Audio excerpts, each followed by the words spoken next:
Après un week-end marqué par l'arrivée du vainqueur Charlie Dalin samedi soir et du deuxième Boris Herman ce dimanche après-midi, la course se poursuit avec plusieurs matchs à différents niveaux de la flotte.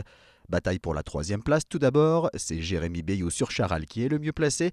Il est attendu sur la ligne d'arrivée entre 21h et 23h ce lundi soir. Ça allume. Et je lâcherai pas comme ça. Je vais aller chercher cette gagne là.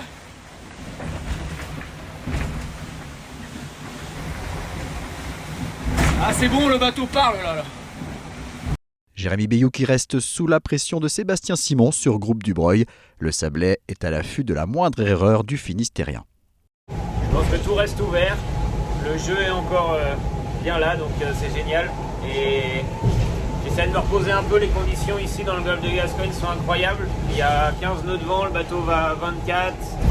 La mer est plate, comme on le voit rarement. Donc je profite de ce dernier moment et en tout cas j'ai hâte de retrouver tout le monde à la maison et enfin de retraverser le chenal des Sables d'Olonne. Derrière ces deux hommes, Thomas Ruyant est en embuscade et est attendu au Sables d'Olonne en deuxième partie de nuit. Un peu plus loin, on insiste à un beau duel entre Sam Davis et Johan Richomme. Ce dernier semble avoir pris un ascendant sans doute décisif, mais la Britannique n'a pas dit son dernier mot.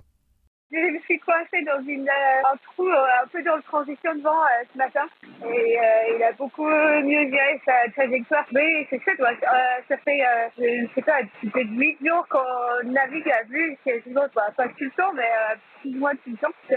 C'est une très bonne succès pour travailler pour le Vendée Globe. Mais même du vue, elle n'est pas très loin, donc ça reste quand même un match à 3 jusqu'à l'arrivée, je pense. Juju, c'est Justine Métro sur Teamwork Team Snef. Elle navigue une cinquantaine de milles derrière Johan Richomme et Samantha Davis.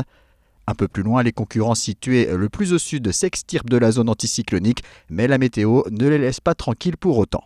J'ai les yeux rivés sur le barreau parce qu'un coup on a l'impression d'être sorti et un coup on a l'impression d'y retourner. On a touché du vent, ça c'est sûr, mais il est hyper instable en force et en direction. Et tu vois là, depuis que le jour est levé, aujourd'hui je suis dans des espèces de nuages qui me rappellent un certain front qu'on n'a pas réussi à franchir et des nuages très bizarres qui viennent jusque sur l'eau et qui sont très très hauts. Et là-dedans j'ai plus que 7-8 nœuds quoi. Et là, tu vois, je viens de sortir d'un nuage et j'ai 15 nœuds. Donc, encore un peu étonnant tout ça. Mais écoute, ça avance déjà. C'est mieux que ce que c'était les dernières 24 heures. On n'arrête pas d'enchaîner ce genre de système très bizarre.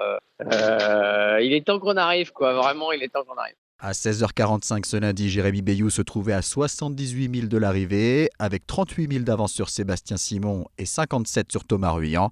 Johan Richomme et Samantha Davis à la lutte pour la 6e place sont attendus à partir de 7h ce mardi au Sables d'Olonne. Un peu plus de 500 000 à parcourir pour le groupe emmené par Nicolas Lunven et Maxime Sorel, respectivement 11e et 12e. 13e place pour Benjamin Dutreux. Manuel Cousin, englué dans l'anticyclone, est 21e.